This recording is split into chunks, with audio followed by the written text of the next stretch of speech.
Yo, what is going on, guys? Welcome back to the Crash Course Metal Show. We got with us here for a very special Four Squared. We got our buddy here, Chris Elliott from 86 Bullets. What's going on, man? Hey, not much. How are you doing today, Crash? Good, man. Good. This is going to be an interesting Four Squared, or just chat, if you will, because like whenever Chris comes on, we usually talk about more of the thrash metal stuff, more of the traditional metal stuff. We don't really talk about glam and hair metal as much as some of the other guests. So this is going to be fun to get his view on some of these things. Now, these are the albums that we have come up with, and that is going to be Cinderella Night Songs from '86, Nitro's Out Fucking Rageous, and we got Dawkins Under Lock and Key, and then we also have Kiss's Crazy Night. Now, Chris, we have talked on the channel before about Nitro, but we haven't talked about any other of these bands that we're going to be talking about. So, are you familiar of all four of these albums when they came out? Oh, that's a good question. Hmm. You know what? Actually, only one of them I got when it came out. Okay. And that was Dawkins Under Lock and Key. Mm-hmm. In fact, I was teaching guitar lessons at the time, and one of my students came in. I think it was around Christmas time, and he gave me the cassette for like Christmas or something like that. It was a gift, or he just bought it for me. I was like, wow, that's cool. But that's all I kind of remember. The others I had to listen to later on. And even Kiss, as you know, I'm a pretty big Kiss fan, but I wasn't really that into them in the 80s. I kind of drifted away, got into, well, what happened is when I'm playing guitar in the 70s and early 80s, I was really into Kiss, but then I got into all those bands with the really wicked guitar players like Van Halen and Randy Rhoads, and then Yngwie came out, and George Lynch and all those shredders. And, by then I was kind of done with Kiss, although Bruce Kulick is a really probably an underrated shredder. He plays really well in this album. And he maybe doesn't get the credit he deserves, but he was in Kiss, which was a huge band. But yeah. And he was in an extended period of time as well, which is also a big feat. All right, so Chris, since we kind of touched on Kiss, you want to start with Crazy Nights? We can start there. Yeah, well, I've got the CD here. No vinyl, but I saved those for the others. Coming soon. Anyway, this is the CD. So I didn't really hear this until recent years, I think. Probably within the last 10 years or so. And what it was is going back to all the old Kiss albums that I had not listened to when I was younger. And it's funny because I really have heard so much Kiss in my older years than I have in my younger years, much more so. So I'm pretty well versed on this era and this era of Kiss as well. It gets not the highest marks by critics and fans alike. I think it's better than that. To me, it's somewhat underrated. I think the issue with it is that they were, they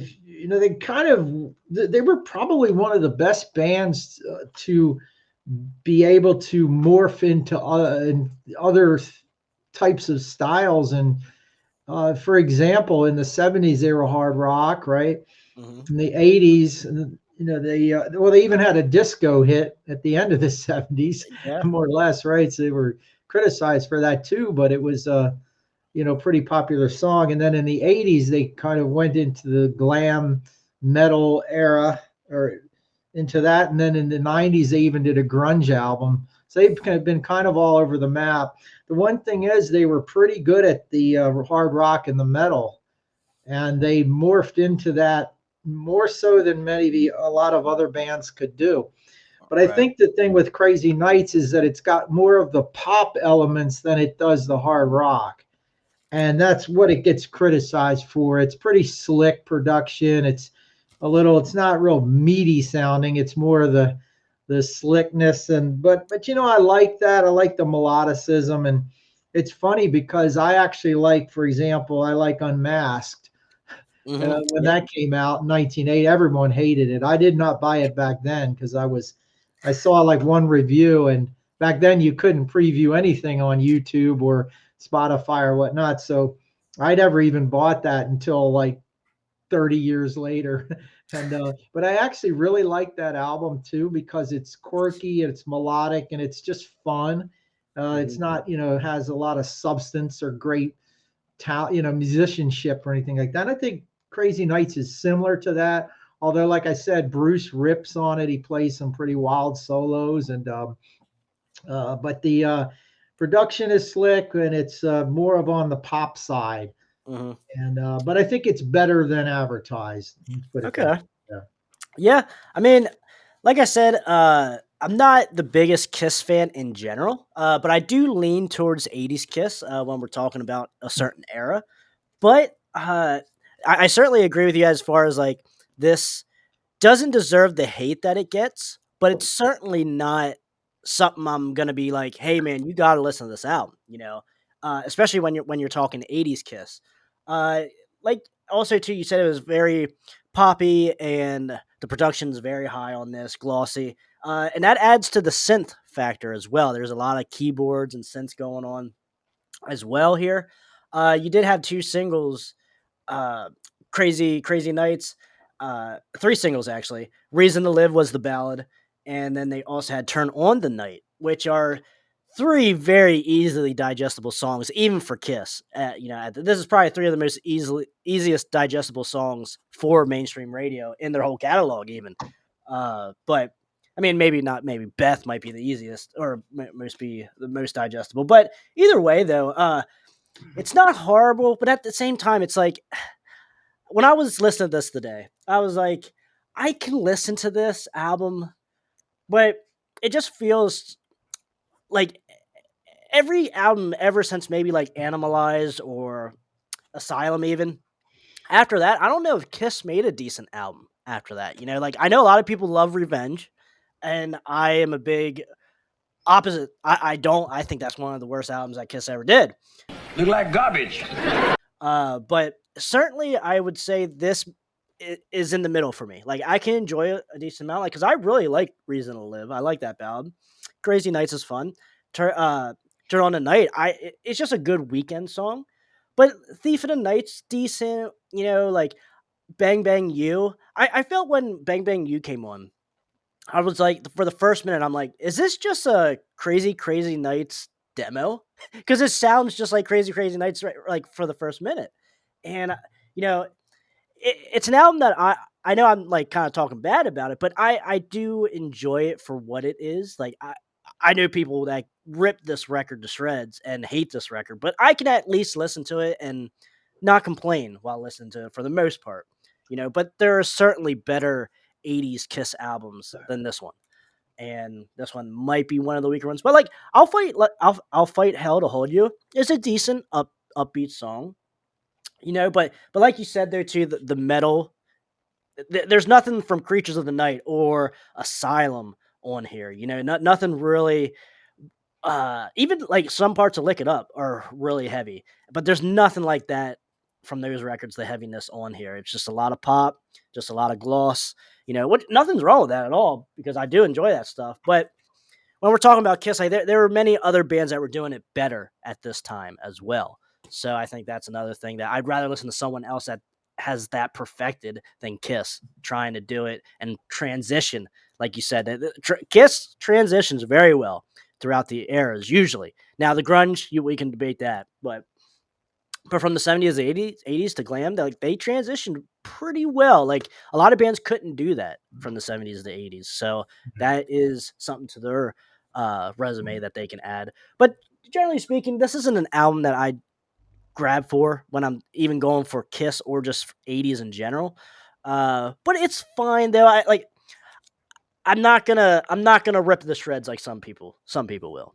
So anything that you wanted to touch on there Yeah. for Crazy Nights? I think we're pretty much on the same page. No, no, no is kind of heavy though. I did look at the Yeah, when you that mentioned that. That's it starts with is. that ripping guitar solo and the, you Mhm. know, I was double bass, but Eric Carr starts, Like it's, it's got some good guts to it. It's a heavy hitting song, but other than that, you're right. It's kind of it's more, well, like I said, it's more pop. It's a little less of the heaviness.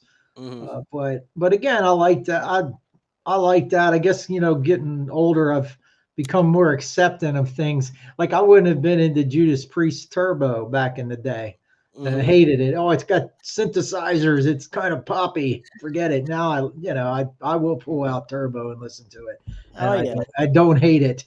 Yeah. So same thing with Kiss. I think Crazy Nights. I don't know. I think I like it a little better than maybe Asylum, um, or Animalize. Maybe What about somewhere in there. Revenge? But Do you like yeah, it bet do you I like think it better than Revenge? uh, yeah, I think so. Just because I like the melodic hooks. Yeah. I mean, there's some good stuff on Revenge, and it's heavier, but Yeah.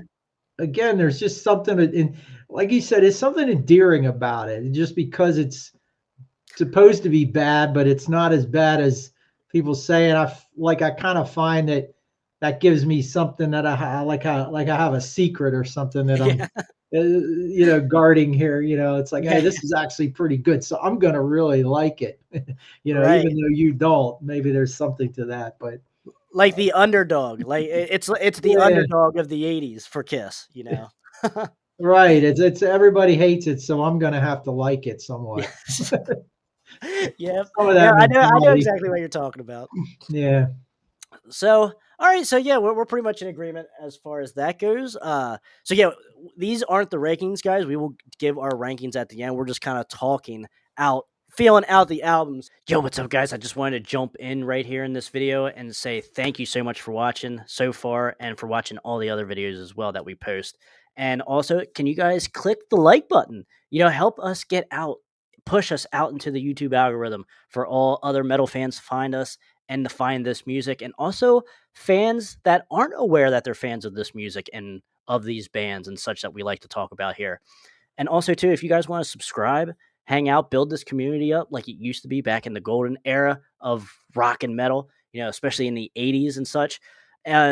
That's our goal here, and it takes me and every single one of you guys as well to keep this genre alive, and keep it prospering into the future. So that is a big goal on this channel. So if you guys are down with that, I have nothing else for you. Thank you guys so much for watching, and we will get right back into this video. Chris, you want to talk a little bit about Nitro here next? Out fucking rageous. Yeah, you can show your copy because that's the one I don't have. It Okay. seems like when we do these, there's always one album that I don't have a physical copy of. And I've heard this before, and I did go over it again for our review here today. A real showcase for Michael Angelo Batio and for Jim Gillette. Mm-hmm. Uh, I mean, it's pretty much like it's when they set out to do this band, it was to make the most over the top, outrageous band out there, and I think they pretty much hit their mark. Oh yeah. Batio solos are just off the chain. They're just ripping and fast. I mean, you just hear them and you're like, whoa, and Jim Gillette's got that, he was known for the 7-octave vocals and all that. The one thing that surprised me is that some of it sounds very much like King Diamond. I don't know if you noticed that, like his vocal layerings and his sometimes, and he can growl like kind of that low end, but then he's got the high thing going on. Mm-hmm. So that surprised me because I didn't even realize that was, part of their sound.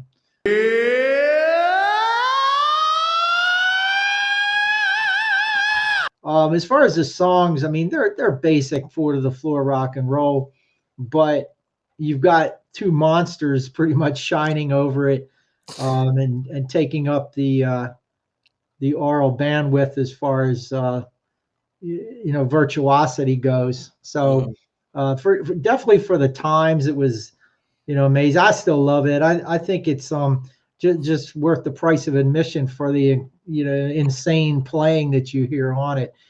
So I don't think the songs are like necessarily that great. I mean, they're okay. If they had lesser players, it would definitely not be as much fun to listen to. But again, I think it definitely served its purpose and it hit the mark for sure. But I don't think it sold all that well. But I don't know if it was being pushed by the again, but at the end of the day, everything comes down to songs, right? I mean, you can have the best shredder in the world, you can have the best singer, but if you don't have the hits singles or whatnot, and we'll get to that in a minute because well, one or two of these other albums definitely has that, and I Mm-hmm. think that's your main difference there. You're going to have bands that have really strong songs, and that's really what's going to make or break a band. Yeah. You're going to have a cult following without it, but you'll get the monster gold record, platinum record success when you have the really strong songs to back them up. Yeah, I'm kind of in agreement with you here now because like people either hate or love this record. There's really no in between with this, and I get that because like like you said, you have Jim and Michael just going absolutely ape shit the whole way through this record, and that's just like the reason why you listen. You're not listening to this record to cure cancer. You know what I mean? Like that is not what this is supposed to do here. Like you're listening to this for the amazement of this son of a bitch can scream this high and play this fast, like, and with a four neck guitar. Like, give me a break here, Chris. Like, Chris, did you ever play a four neck guitar?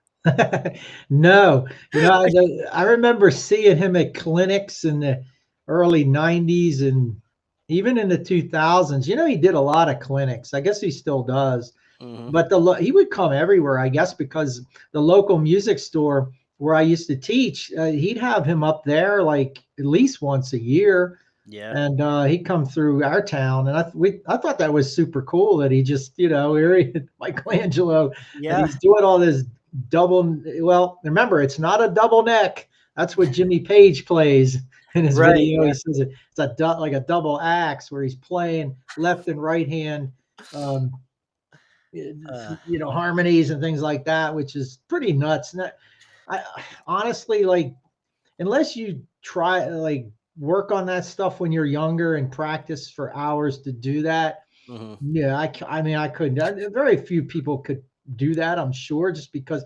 Well, first of all, where do you get a double axe anywhere? He had to custom make that thing. So kudos to him for being bold like that and to, tread where no person has ever tread before as far as doing things like that. He would play the other thing, like playing over the neck, like Yeah, this way, I believe, and yep, left-handed too. He could shred left-handed, not quite near like what he could do right-handed, but just pretty insane that he could do all that. So I mean, hats off to him for just, I mean, he hit, like I said, he hit the mark.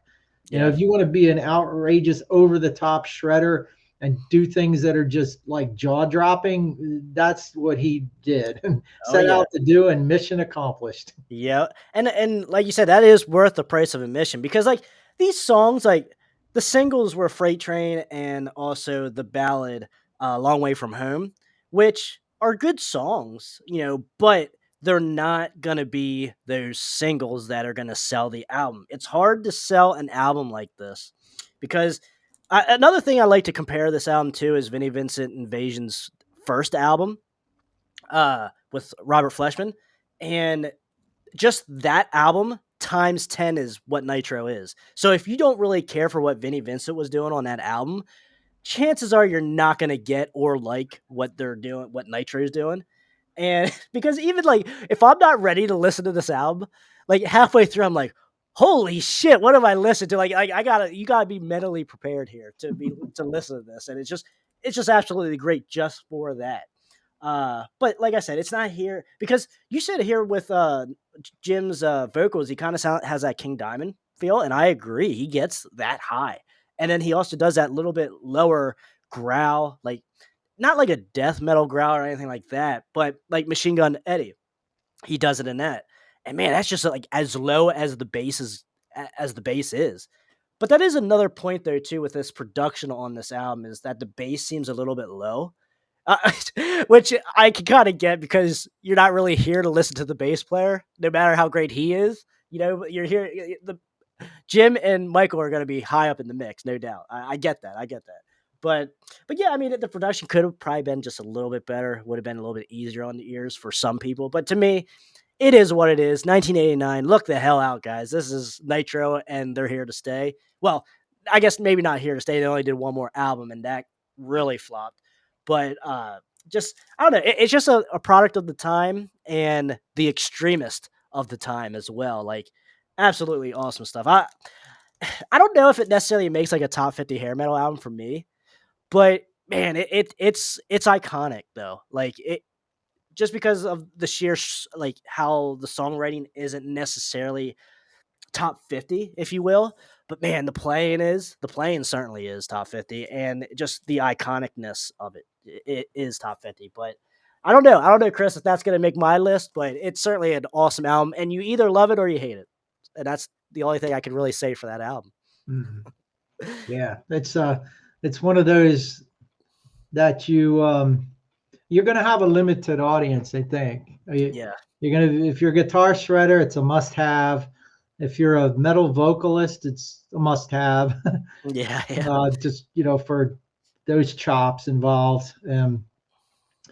But if you're I think that's the problem. If you're a casual listener, if you're not a musician, it might not be your cup of tea because it just either just goes over your head and there's no real, like it said, like catchy or hit songs on there necessarily that's going to keep bringing those kind of listeners back.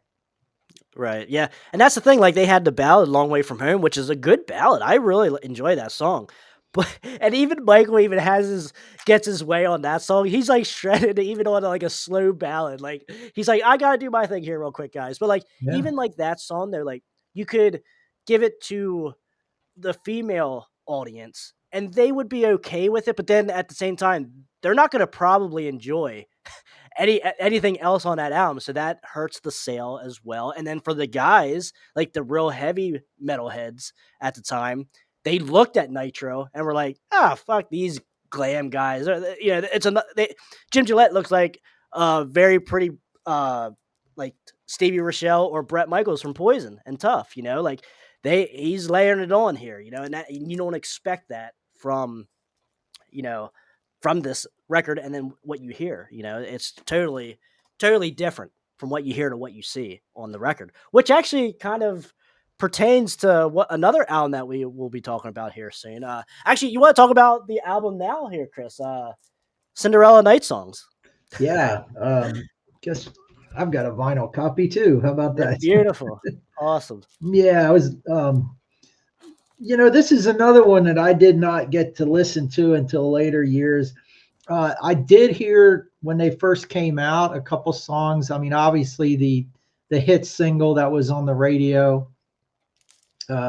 Shake Me. Nobody's Fool. Nobody's Fool. Oh, well, that's the first one I heard, and that was the video. Seeing the video for that, Shake Me, I think, and all the other. I heard like the hits back then, even that this one, the second album, and so forth like that. But when I really gave this album a listen later on, I was really pleasantly surprised. I think it's a pretty strong album. And back then, and you know me, I'm not like the biggest hair metal fan in the world at all. I gravitated more toward the heavier side of things. And I wasn't super into the hair metal. There's a few bands that I did like. I was always liked Motley Crue. I liked Dokken. But if you beyond that, I wasn't super into it, and it's more like they had to have a gritty side to them. Right. And I tell you what, Cinderella does. And when I saw the video, and I remember seeing this back in the '80s, and I'd see the hair, these guys were the definition of hair metal. They certainly looked the part. And I guess I kind of wrote them off as just too glammy and too hairy, because you could say, but they're actually got that well, and they morphed into more of like a bluesier sound as they progressed. but you can hear it on here, and the songs are hard rocking. There's a lot of like Aerosmith influence, believe it or not. Actually, Tom Kiefer got a lot of Steven Tyler in him for Mhm. sure. Yep. He's got a very gritty voice too. It's very powerful and gritty. It's not anything that the guys would hate, especially back then. Like if you're into metal, I mean, he's got a kick-ass voice. It's not like Oh wimpy yeah. or anything like that. Right. And he delivers. He's just that's really impressive. And the story of how they got signed and all that's pretty crazy too. But Hmm. yeah, just that they were able to put this together, and the songs are strong. There's like we were talking about with Nitro, maybe they didn't fulfill that need quite as much, but this album, there's nothing really bad that I can say as far as the songs. I mean, everything's pretty consistent. They have good hooks. They have good riffs. Hmm. Um, I mean, I guess you could put Michael Angelo in this band; it'd be a little more interesting. You know what I mean? Like, Yeah, so, I yeah. mean, The songwriting is certainly there. yeah. I mean, the songwriting's amazing, and production's good. I don't know. I think it's a pretty strong album, and I never listened to it in the '80s that much. I probably would have liked it, but I wasn't really gravitating toward that genre back then. And but yeah, I'd definitely give this a listen anytime. In fact, I grabbed this out of the record collection and put it on the turntable voluntarily, which tells you a lot Yep. right there. There you go. No one is Yep. forcing me to listen to this one. That's really good. It's good. I give it a high marks on that. I think Okay. it's well Very cool. a great debut album for sure. Yes. Yeah. Certainly probably one of the best debut albums in my opinion for just metal in general. But yeah, Cinderella is like my favorite band of all time ever since I was born. They were Wow. my favorite band. So like I have a sweet spot here for anything Cinderella. But objectively speaking though, uh songs are great, like Night Songs, the title track. That's a beautiful way to start an album. Like the song sounds like this album cover. Like it's obviously night, you're just in a weird city like alleyway or whatever the deal may be. Just good stuff. Shake Me was a single and a music video, Mhm. and to me, Shake Me still sounds as fresh as the first day I ever heard it. Like when it comes on, I'm still like, this motherfucker is still really good. Like this song is still awesome after 32 years, basically, Chris, for me. And like, I don't know, Nothing for Nothing is a very, very good deep track on here that did not get any radio play or any single or anything like that. But to your point of Steven Tyler, when I listened to this the other day, I thought of that too. And I never really thought of that before because like I listen to Aerosmith, but like they're not a band that I put on regularly, if at all. But Tom Kiefer does have that in him. There's a couple songs here, "In From the Outside," and even certainly "In From the Outside." Like the beginning of the way he sings that song, total Steven Tyler feel, totally, like no doubt about that. Then you also have "Push Push," which is one of my favorite songs on here. Very good stuff. "Back Home Again" is a very good closing track. Like to end the album. Really good stuff. And as I'm looking here on the back, you have here John Bon Jovi obviously doing a couple background vocals. He helped find or get Cinderella signed. You had Bill Mattson, and if anyone's unaware with who Bill Mattson is, he's the vocalist for Tangier on Four Winds, which is a really really good album, bluesy album as well, blues metal album. He did background vocals on "Shake Me," which I wasn't even aware of that, but that's just super awesome because I liked Tangier's from Philly as well, so that there's that connection. But yeah, man, like for 1986, there ain't much better than this right now. You know what I mean? Like for hair metal or like for glam metal, like 83 to or 82 to 83 to 86 is like not really that strong in my opinion for me for hair metal. Like that's like the era that I visit least. But my God, this Night Songs album, is the epitome of what glam is, in my opinion. Like of that era of 83 to 86. Like this is the album that I would gravitate to. No problem. I would give it to anyone in those 3 years. Like no doubt. I just can't talk enough about this album. Is it my favorite Cinderella album? I don't know about that, Chris. That's a whole nother discussion.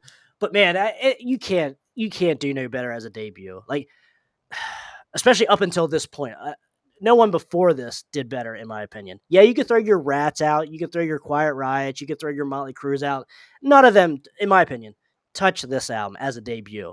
So I know there's probably some fighting words to some people, but I just think it's really really strong. You can't ask for better songwriting for a debut album, in my opinion. So that's kind of my quick thoughts on Night Songs. Anything you wanted to add there? Listening to it, I'm just picturing the band playing live and kicking people's butts. Like, Yes. I mean, you could imagine some of these songs just must have been great, like in a club. If Oh, you're yeah. you're watching and this band on stage is just kicking your ass. I mean, it's just like there's some really good stuff on here, and it's not wimpy stuff. It's high Yeah. energy, so you're kind of catching all the different demographics with this. You get the Yeah. the guys, the girls, and all the in betweens. And anyone can gravitate toward it because it's got something kind of for everyone. The weakness, to be honest, I mean, they don't really have a guitar shredder per se, like Jeff LaBar. I mean, he holds his own, and Tom Kiefer's pretty good guitar player. Right. But they let's face it, they don't have a George Lynch or an Yeah. Yngwie or a Michael Angelo or any of Right. these kind of guys. So they didn't have, especially in the 80s, because you were judged to the highest level for that. I did. When I saw a new band, I'm waiting for the guitar solo, and I want to be Yes. blown away. And you got to match my heroes. You got to be up there with all these guys like Yeah, Lynch, that's how I Steve, am too, Chris. Van I'm Halen. right You with got to you. be up there. Yep. So if you weren't, that's a strike. Actually, Mhm. back then I might not even listen to you, even if Heck you had yeah. good songs. Heck yeah. Now the songs are the most important. I've learned that later, and especially when you become a songwriter and you write, appreciate how difficult it is and how rare it is to actually be a really good songwriter.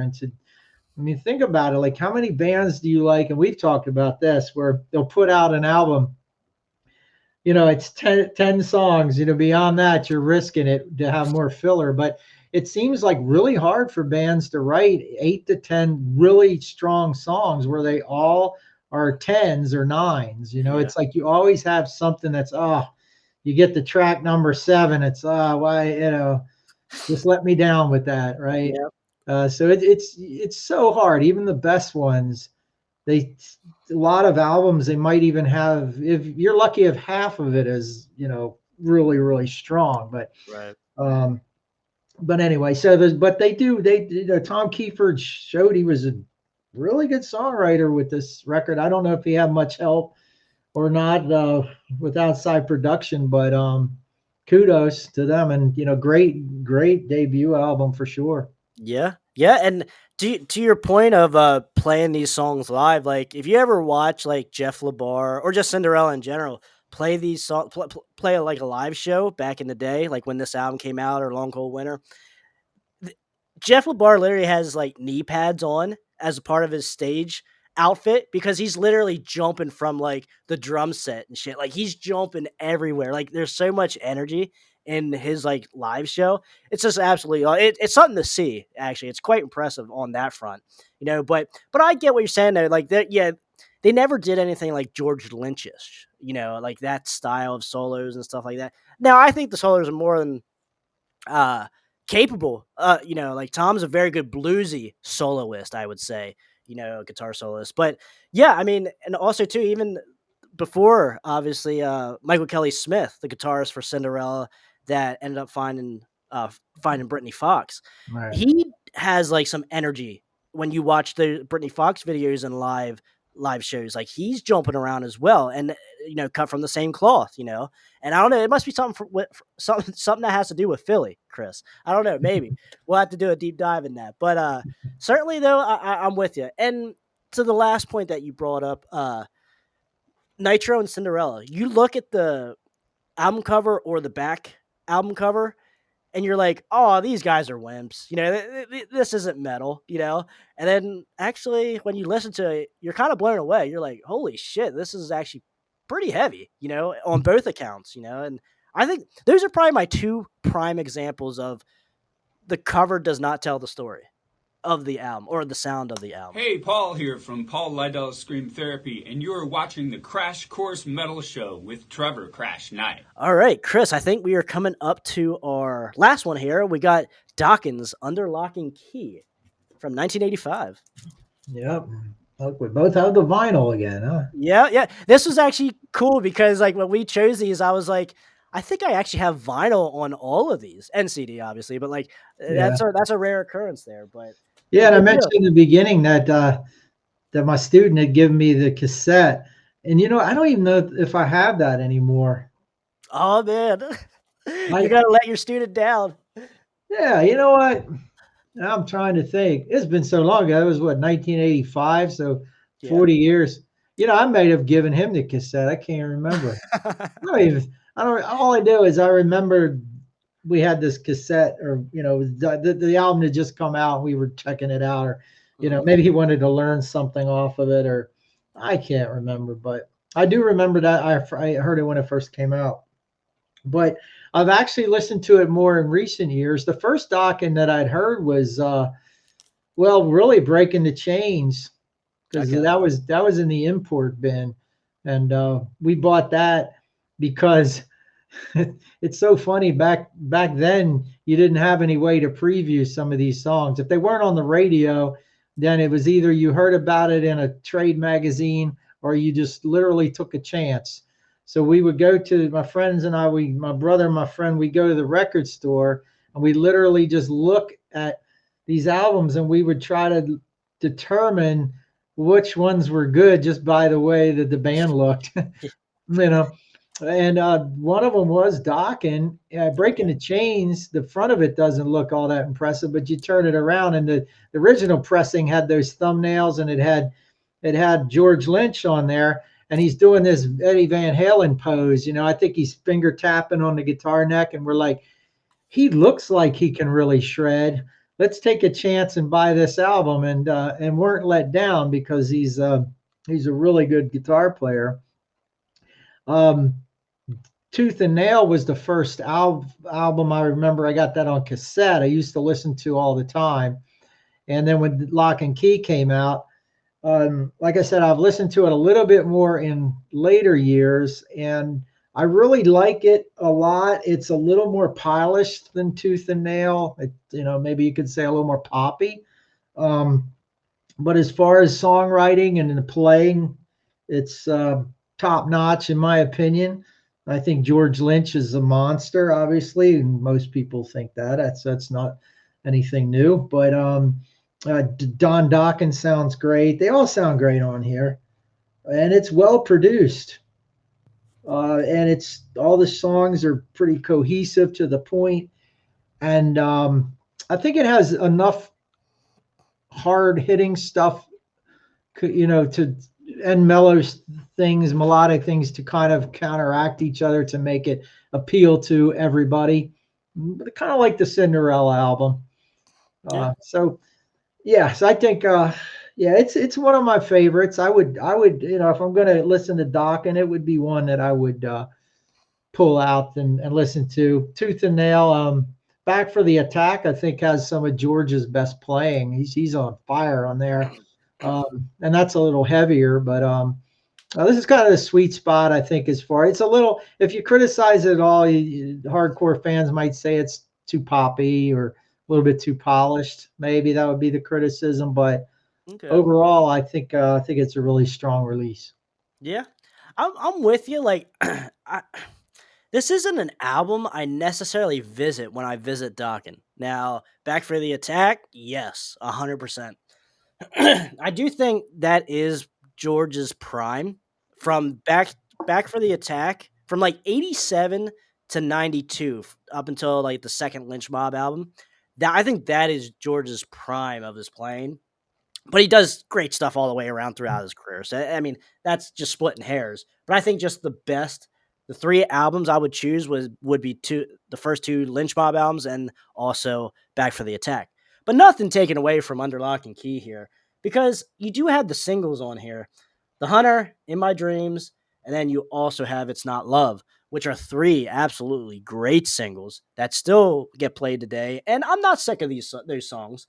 But I will say, though, when you get to the second side, it is a little bit weaker.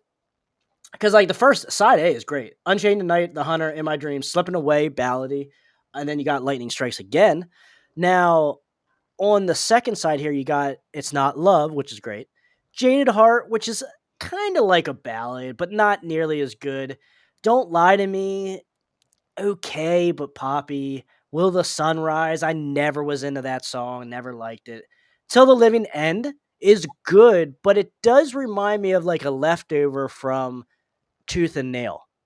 It really gives me that feel. Like that's probably the heaviest song on this album, Till the Living End. And it just makes me think of Tooth and Nail. So you have here 10 tracks.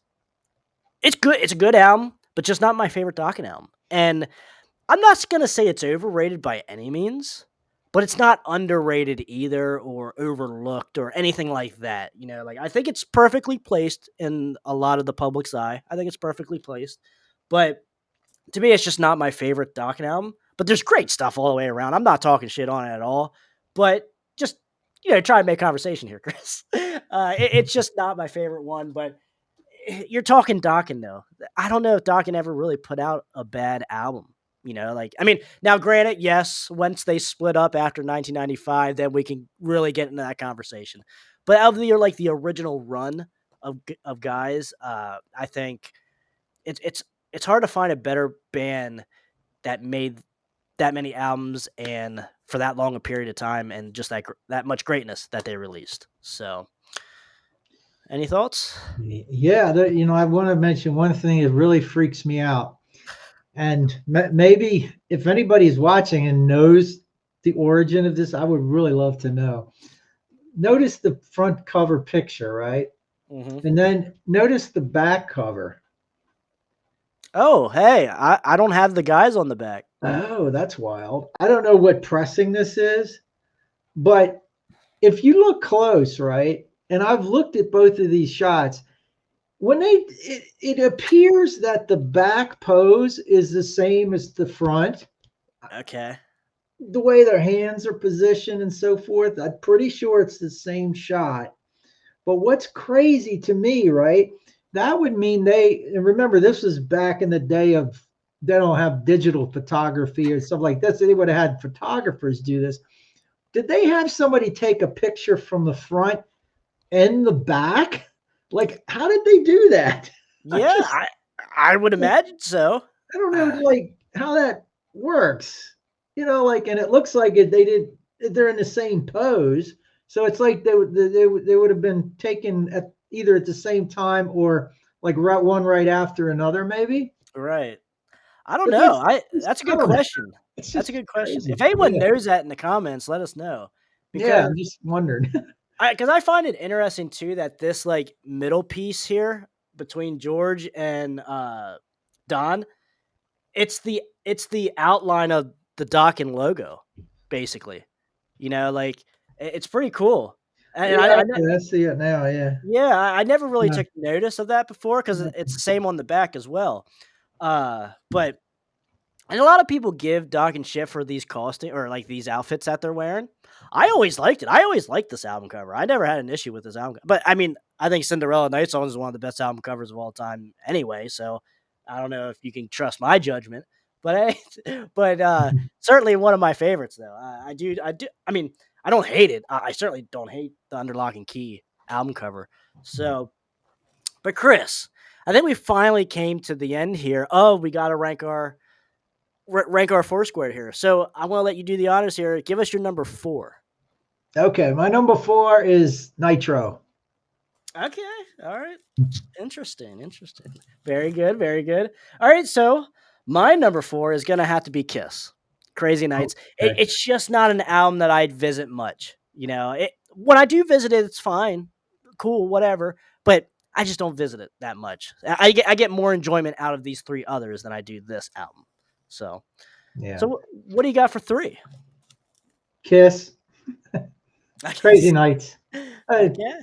I think for the reasons that we outlined before, but yeah, not that I don't like, not that I dislike this or the Nitro. It's just that honestly, these were pretty tight for the most part. I mean, I would just as soon grab the Kiss album than I would my top number album, but just Okay. depends on what mood I'm in at the That's time. true. Yeah. Yeah, nothing wrong with that. Nothing wrong with that. So my number 3 is going to be Al fucking Rages from Nitro. I will say here though, I probably actually visit this album a little bit more than the next 2 albums that I'm gonna talk in my ranking, but it's not as good, and obviously the next 2 albums for me just hold a dearer place in my heart than Nitro does. Not taking anything away from it, but Mhm. it just has to go number 3 in this batch of albums. Yeah. So what do you got for 2, Chris? Well, this will be interesting because we know it's down to the one or two, but I'm going with Cinderella for number 2. Okay, okay.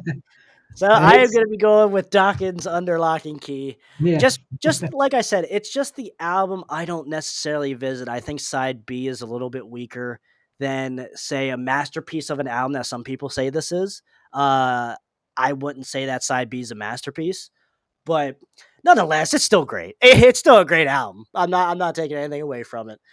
But Chris, and tell me what your number 1 is here. yeah, well, it's gonna be Dockin. And you know what? I think the main difference from what you said is I actually do like side B a lot.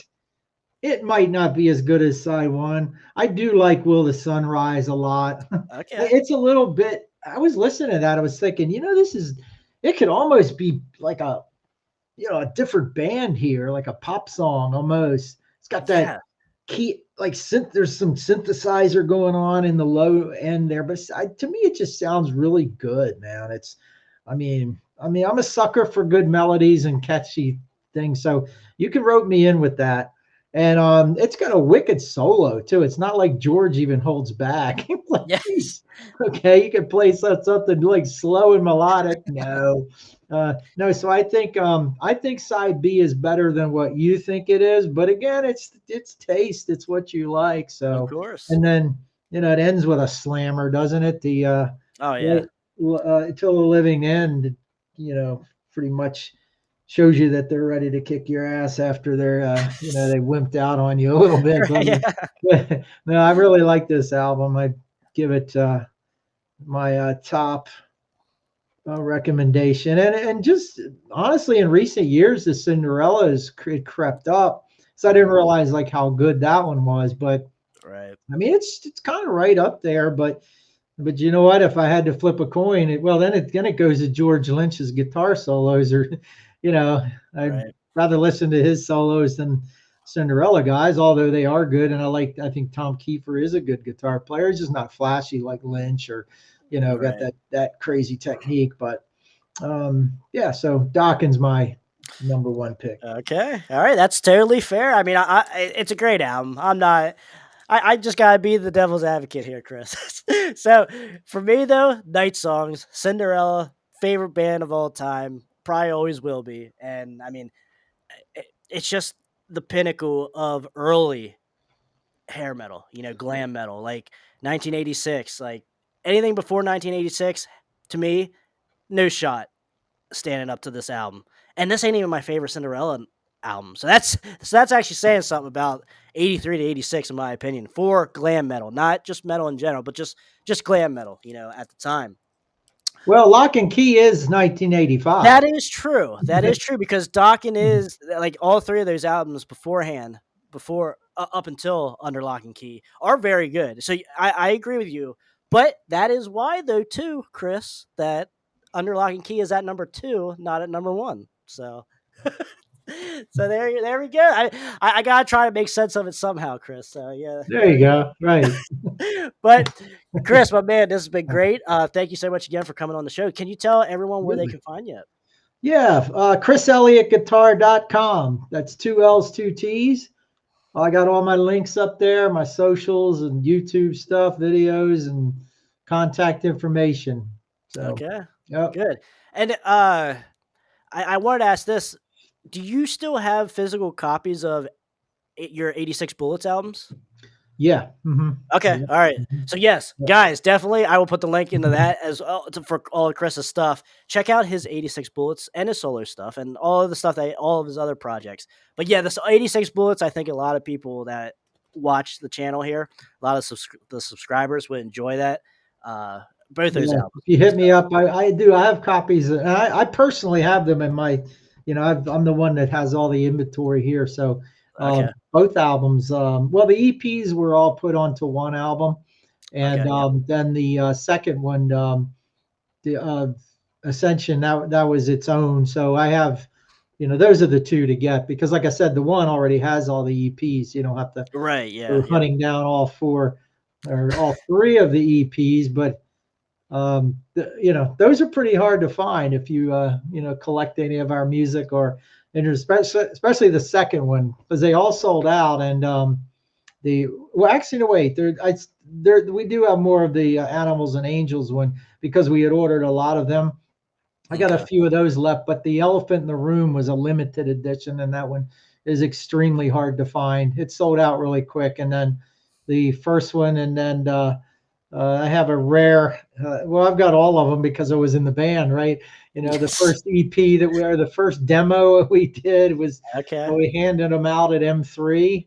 I've got a few copies of that. Those are ridiculously hard to find because we just did a limited run to hand out we would literally walk out in the crowd when we were done our set and just hand them out to people. Oh yeah. Yeah, it was the way I was early advertising. Here we go. We just played. Here, you want our album? Sure. Nice. Very good. Got a few of those kicking around here. And then all the proceeds go to Animal Shelter, correct? Yeah, everything that I do musically, as far as recorded music and so forth, it goes to the Mount Pleasant Animal Shelter up in New Jersey. So I support them with all the proceeds. I don't take a dime from it. I put it, donate it all. So goes to a good cause. Yep. Very cool. Very cool. So guys, check out 86 Bullets. Check out all of Chris Elliott's projects that he has done. All great stuff, especially if you like the shreddiness. But not very heavy in the Nitro sense though. Not like that, but certainly more on the hard rock metal side of things. But great stuff, Chris. Thank you again for coming on the channel.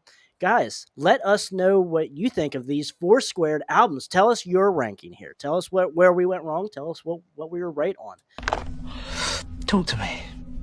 And until next time, that's Chris Elliott from 86 Bullets. I'm Crash. Stay out of that collateral damage, and we'll see you guys later.